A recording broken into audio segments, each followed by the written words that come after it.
everybody? Welcome back to another video. And today, I'm going to be reacting to NBA players that almost died. You know who I am, I'm Brooks Honest, but you don't need to know that because you already do. But yeah, without further ado, let's get into this.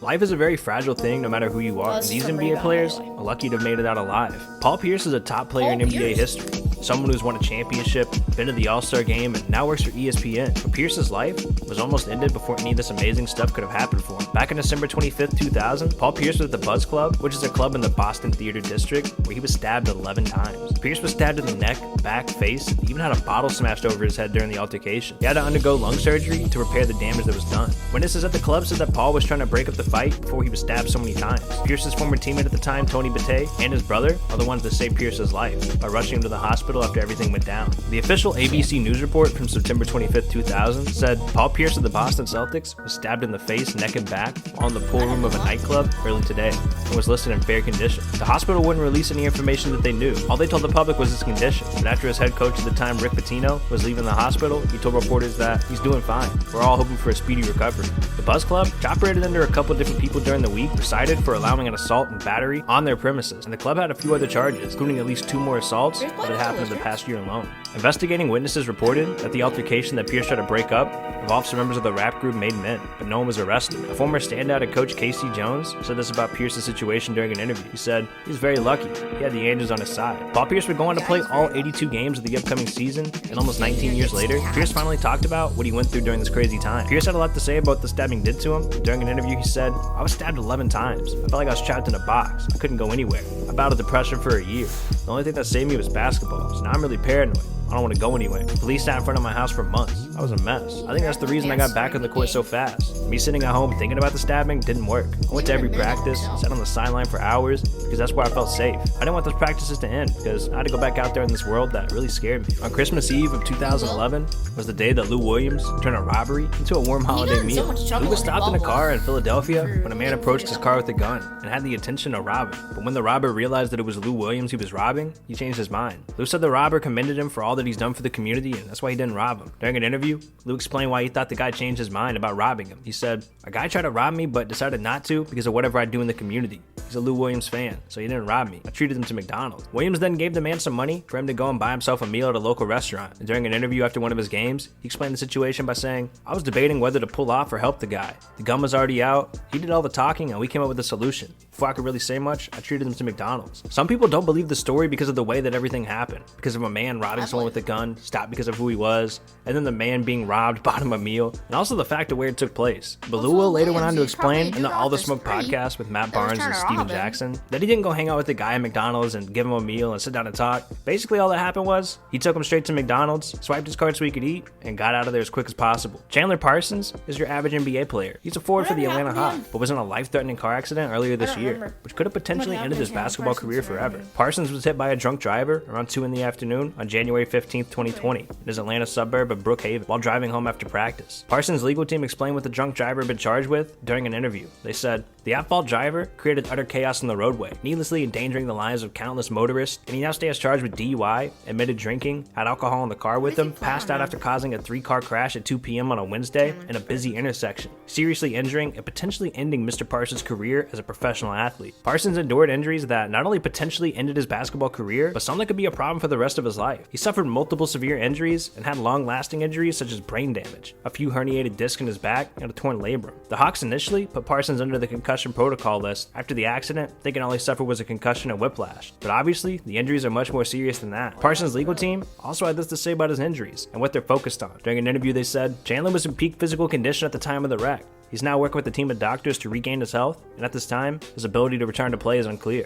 Our focus right now is helping to make a full recovery, while we also try to hold any and all responsible parties fully accountable." Parsons has returned home to California, where he continued to recover and work on getting better. The Hawks commented on the situation saying, "Additionally, Parsons continued to receive treatment for symptoms of whiplash and the associated cervical disc injury." After discussing with Parsons, his medical team, and the doctors at Emory Sports Medicine, it was agreed by all parties that it'd be best for Parsons' recovery for him to return home to California and continue to recover and rehabilitate under the treatment of a team of doctors and therapists overseen by the Hawks and the Emory Sports medical staff. Now, over the last few years, Damian Lillard quickly went from one of the most underrated players in the league to voted in as the best leader in the entire NBA. But interestingly enough, he almost didn't even come close to making it to this point. His career actually stems from where he grew up at a young age in Oakland, California, where he was constantly surrounded with massive amounts of gang violence, where he even lost some people close to him. But recently, he came out saying that his hunger to be so good in the NBA, partially because of this, and more specifically a night in 2008 that changed his life forever. After a basketball practice, Lillard walked to a bus stop to wait for the next bus to take him home. While he was sitting there, three masked men walked up and demanded that he empty his pockets. Lillard, being the strong-minded person he is, didn't back down. He just said, "I saw 3 of them, but 2 of them were smaller than me." Lillard fought back. After a huge 3-on-1, one of them decided he wasn't going to back down and pulled out a weapon, pointing it right between Lillard's eyes, forced him to back down. In Lillard's words, he said, "That's when I realized that you could be in the wrong place at the wrong time. It ain't always about love, because you're from there. I was really scared. I was just so much shocked that I don't even think it even processed all the way. All it took was one pull of the trigger and I was dead on the spot." Lillard quickly surrendered and he gave him the $10 bill in his pocket. Thankfully, they didn't shoot. Damian Lillard referred to this life-changing time that he was almost shot in one of his recent songs called Roll Call, where Damian said, "I didn't learn my lesson because of my surroundings. Pulled that gun up on me, my heart was pounding. I was nervous. I should have seen him lurking. I started praising and worship. A cold city, but it gave me a sense of urging." Now, this wasn't the last time that Lillard dealt with something like this. Recently in 2018, so people actually plotted on his brother, where one day, 2 people waited outside of a mall in Oregon where they attempted to take his life, but Damian's brother survived the attack, even though many shots were fired and one of the people were in fact caught. Nikola Vucevic is definitely a player who just recently started making noise for the Orlando Magic, but interestingly enough, he almost didn't have a career at all. Way back in 2006, when Nikola and his father were riding on a train on their way home from a basketball camp, the train's braking system actually malfunctioned, causing the train to derail at a high rate of speed, and it ended up tumbling down a cliff because of this. Vucevic, who was only 15 years old at the time, along with his father, were among 250 other passengers on the train, and were some of the only people who somehow walked away without a single injury. 47 people were killed, and 200 others were injured. Somehow, they walked away with just bruises. Vucevic talked and broke down exactly what happened. He said, "There's no conductor and everybody started panicking because they lost control of the train. They tried to pull the emergency brake. At one point, we knew something was happening. It's like we were going downhill. Not just 20-30 miles an hour, but like 60 or 70. Way too fast." Vucevic even claimed that him and his father were in the front cart, which is the worst place to be. But luckily, the train hit the side of the tunnel, which stopped it from going completely overboard. It ended up tumbling and rolling down a huge hill. Vucevic even talked about how he felt afterwards, saying, "I don't know how long I was laying there. I was lost. My shoulders were bruised. I had some cuts.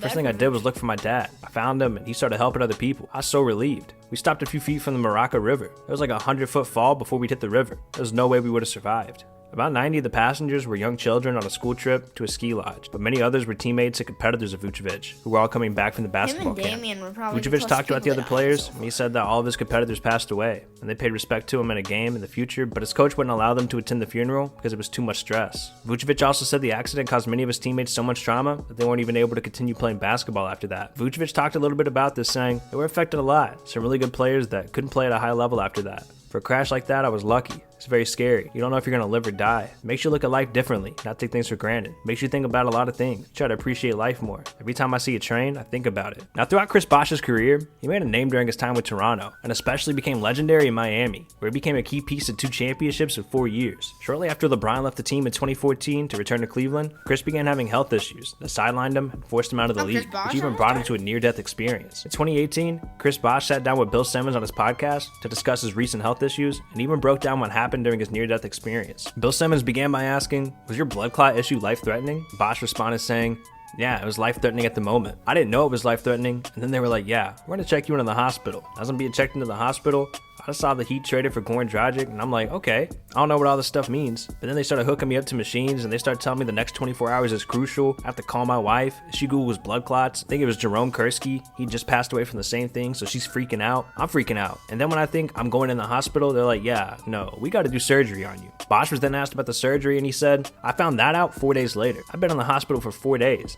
I'm like, all right, going home. They're like, yeah, we've got to do surgery on you tomorrow morning. We've got to really just go in there and clean it out. And so I had surgery and was there for another week. It was a very interesting time. Very, very tough time in my life. And then after that, I came back the next year. Then going into the All-Star break, I played every game. And then going into the All-Star break, felt a little soreness in my calf. I'm just like, let me make sure everything's cool. And then there was a distal blood clot. Simmons then asked Bosh what it was like going through this as a player in his prime. Bosh said, "It's been a blessing, really, because I've been able to do other things and see things from another perspective. And yeah, it's kind of whack to be in that that position because of that. I kind of felt like we had a great team in 2016. I wanted to compete for a championship. I wanted to get back to the throne. It would have been classic to play Cleveland that year. That's all that was on my mind. Get into the Eastern Conference Finals and compete. Once you're there, we felt that we had a chance if we got there. And I had all these factors that I was playing in my head. It happened exactly the way I thought it would. Playing Toronto, Cleveland's there, and I couldn't do anything about it. Well, LeBron James being arguably the most well-known athlete on the planet, he's obviously loved by many, but also hated. And with LeBron having many around the world that despise him, he's become a huge target for criminals, with him being worth over $1 billion.